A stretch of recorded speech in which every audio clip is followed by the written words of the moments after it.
All right, Jeff, one of the things that I always find interesting is checkpoints. Even though legally they have to notify you, if you try to avoid them, they come right after you. What is the protocol or what's the procedure if you encounter a checkpoint? Great. If you encounter it, try to get out of it. I mean, in all honesty, especially if you've been drinking, man, if you got booze in your system, they're not supposed to search every car, like pull them over type thing. Okay? But what they do is they go up to every car.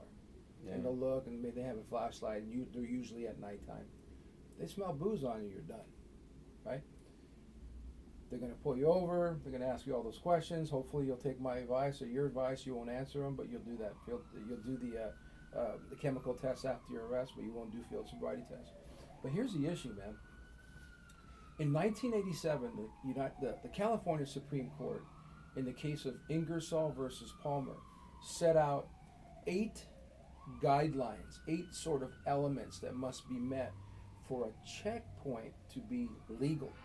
Oh. So, we have this vehicle called a motion to suppress, where we as defense attorneys allege that the police officers searched a person, our clients, unlawfully. They detained them unlawfully.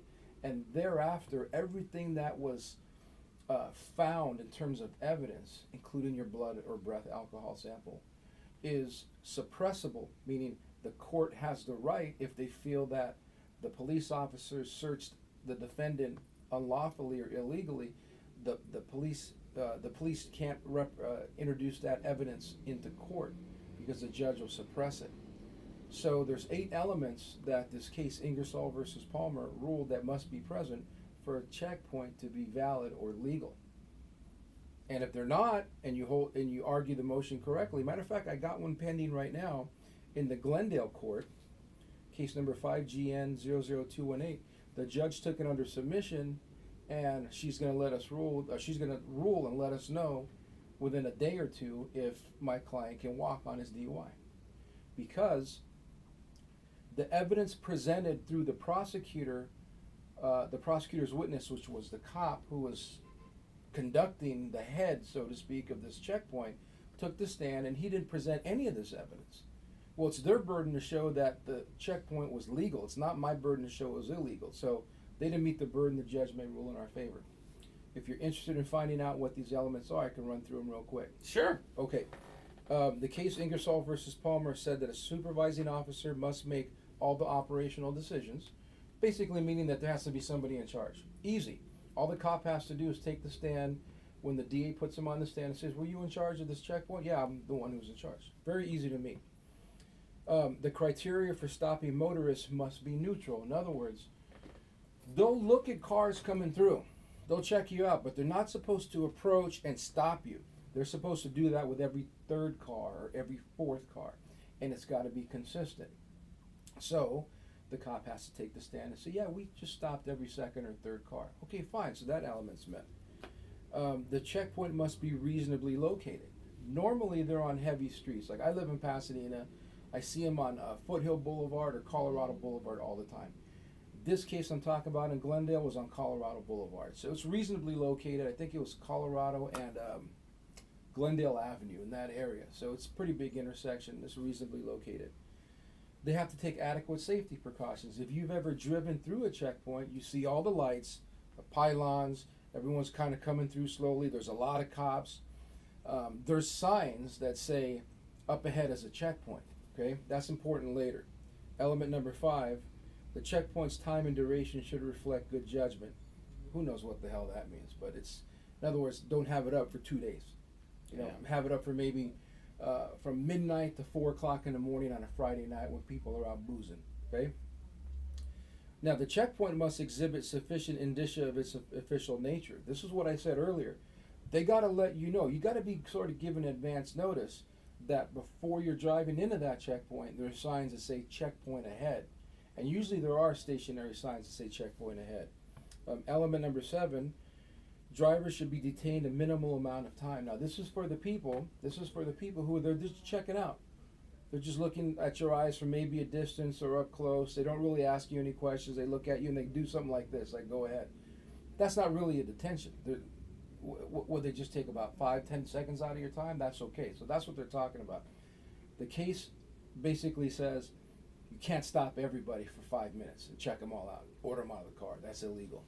And the last one has to be publicly advertised in advance. This is a key element because checkpoints have to be, the public has to know about them. Normally they'll put them in a small newspaper and say on Friday night from the hours of 10 to 2 o'clock in the morning on the intersection of 1st and Green, pick whatever city, there's going to be a checkpoint. So they have to show that. They have to bring that evidence to court. When I argue that this is an illegal checkpoint, usually they have a checkpoint packet of discovery that they simply give the defense attorney. Has all the pictures we need, etc. So once I see that, I'm like, okay, I might be done on this motion. I might not win, and the .18 with the car accident comes in, that type of stuff.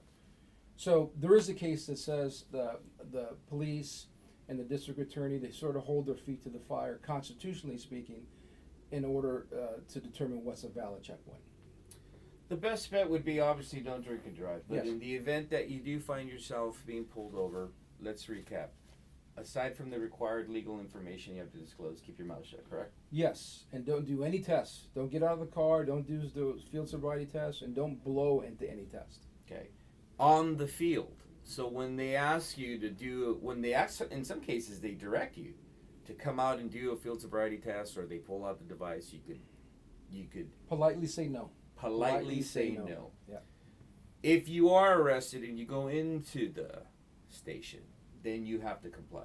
You have to submit to either a blood or breath test. If it's an alcohol case, they're going to demand a blood test if they suspect drugs or cannabis are on board. Okay. Yeah. If you're drinking, go with the blood. Right, absolutely, 100% of the time. All right.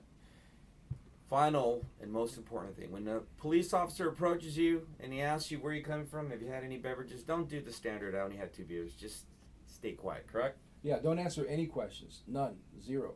All you have to do, legally speaking, is give the officer your driver's license, registration, and insurance. And from there on, you don't know how to talk. Say nothing.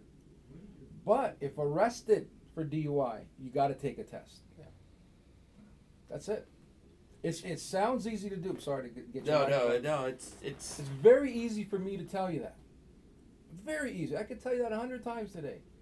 But doing it when you have an officer with the gun and the lights and you know you've been drinking and you want to be polite, you want to try to talk your way out of this. You want to be respectful because you think the cop's going to let you go. Guess what? He ain't going to let you go, man. Especially California Highway Patrol. You could be the president of the United States. You're going in. CHP arrests everybody who they think is under the influence. They don't cut any breaks. Yeah. So do yourself a favor. Don't take the test. Don't answer any questions. If arrested, take a test. Blood test. Jeff, how can people get a hold of you? On the web, crimeattorney.com. I've been on the web since 1999. Crimeattorney.com. What is your office number here? 323-467-6400.